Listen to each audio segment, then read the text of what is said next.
Olá pessoal, eu sou a Alessandra Cesário, professora do Departamento de Ciências Contábeis e Atuariais da Universidade Federal de Pernambuco.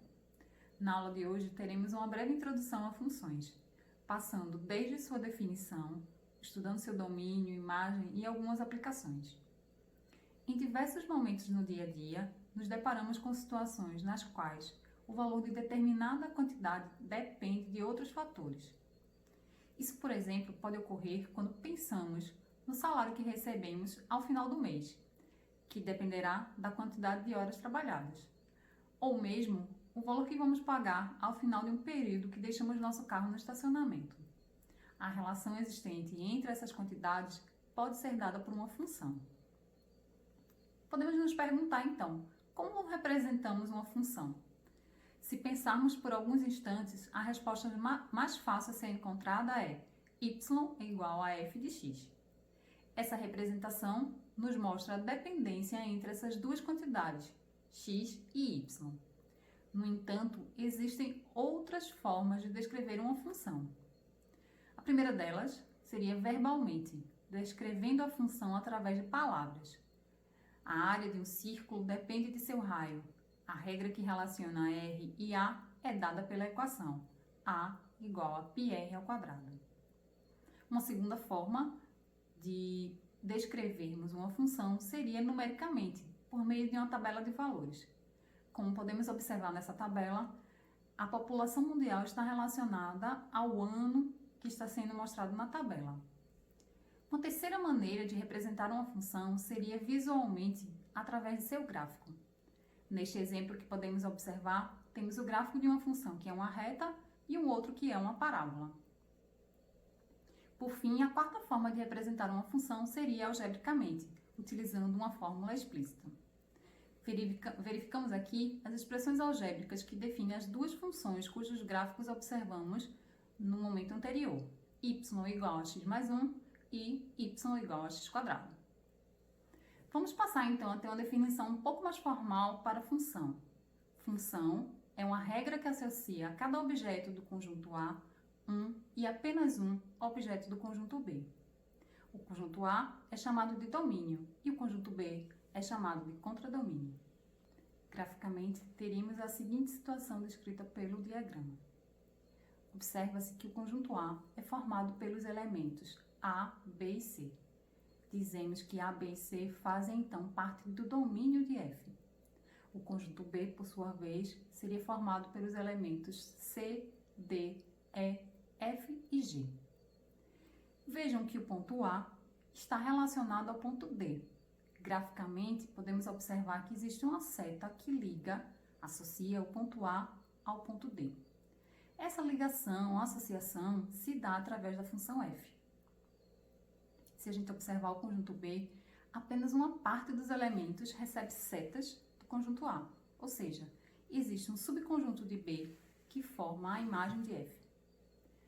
Para o exemplo do diagrama, o conjunto imagem seria então formado pelos pontos C, D e E. Na maior parte do tempo, utilizamos uma linguagem um pouco mais formal. A relação existente entre esses elementos vamos descrever por y é igual a um f de x, onde x vai ser um elemento do domínio e o y vai ser um elemento da imagem. F vai representar a relação existente entre esses dois elementos. Quando utilizamos essa notação y igual a um f de x, tanto x quanto y são chamados de variáveis. E dada essa relação posta nessa configuração y igual a f de x, x vai ser para a gente a nossa variável independente e y, cujo valor depende de x, vai ser chamado de variável dependente. Vamos passar nesse momento a examinar algumas funções, quais seriam seus domínios e quais seriam as imagens. Tendo em vista a função y igual a x², para cada valor que atribuímos a x, podemos encontrar o valor do y correspondente. Por exemplo, se x for 0, o y também será 0. Quando x for 2, o y será 4. Para essa função, será que podemos encontrar um valor para y quando x for menos 1? A resposta é sim. O valor de y será 1. O domínio de determinada função será constituído por todos os valores de x possíveis para os quais o valor de y corresponde a apenas um número real. Observamos então, para esse exemplo que acabamos de observar, que o x pode assumir tanto valores positivos quanto negativos ou até mesmo zero. Dessa forma, iremos afirmar que o domínio desta função são todos os números reais. Atentando aos valores que y assume, vamos perceber que não encontramos nenhum valor negativo. Os valores que y assume são sempre positivos ou zero. Dessa forma, diremos que o conjunto imagem dessa função é constituído pelos números reais maiores ou iguais a zero. Tendo em vista um segundo exemplo, onde a função vai ser dada pela expressão y é igual a 1 sobre x menos 3, teremos que ter cuidado com os valores que x assume no denominador dessa função, pois, por exemplo, se x for exatamente igual a 3, teremos que o denominador seria zero, e não existe divisão por zero. Dessa forma, temos que tirar o ponto x igual a 3 do domínio dessa função. Então, formalmente, o domínio dela seria constituído por todos os valores reais, exceto x igual a 3. As restrições dos valores que x pode assumir podem ser representados e melhor compreendidos quando montamos o intervalo na reta real, principalmente se for necessário atender mais de uma restrição. Pense como seria o domínio da seguinte função: y é igual ao quociente das seguintes funções. No numerador, raiz de 1 menos x, no denominador, x² menos 4. Como essa função envolve um quociente, o denominador dela necessariamente precisa ser diferente de zero. Dessa maneira, x terá que ser diferente de 2 e de menos 2.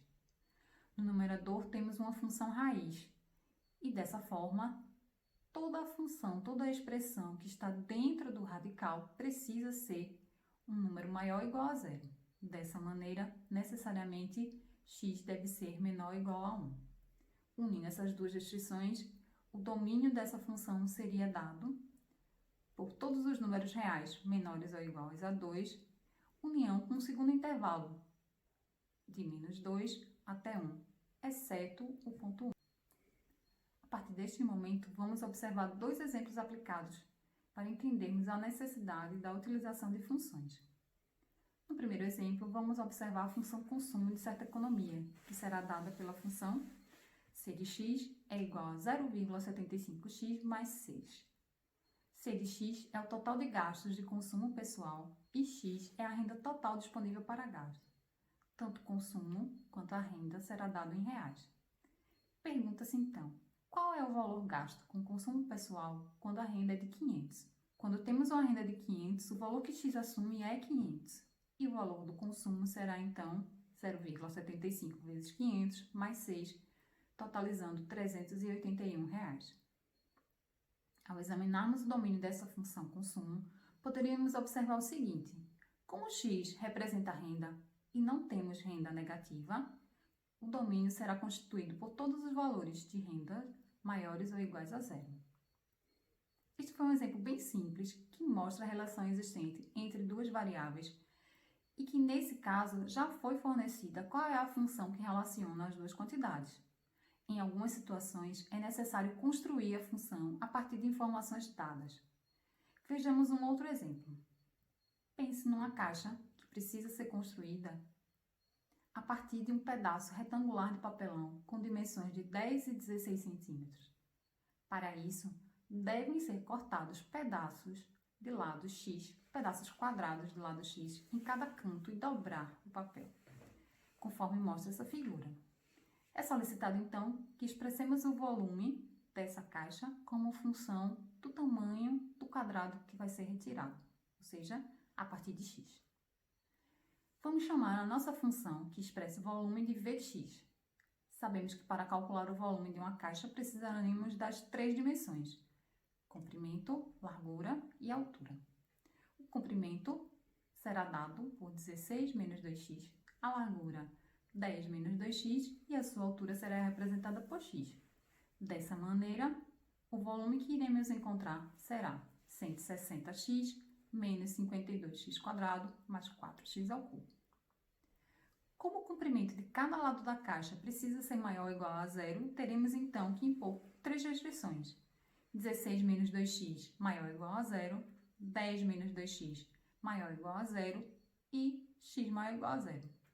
Levando em consideração as três, teremos então que deverá ser imposto que o x esteja entre 0 e 5, ou seja, o intervalo que vai definir o domínio será todos os valores de x pertencentes aos reais, tais que x é maior ou igual a zero e menor ou igual a 5. Ao longo do curso, iremos nos deparar com diversas outras funções aplicadas, tais como custo, receita, lucro, rentabilidade, oferta, demanda, crescimento populacional. Nas aulas seguintes, trataremos de ampliar o estudo de funções, identificando os principais tipos, gráficos, funções definidas por partes, composições de funções e muito mais. Um forte abraço e até lá!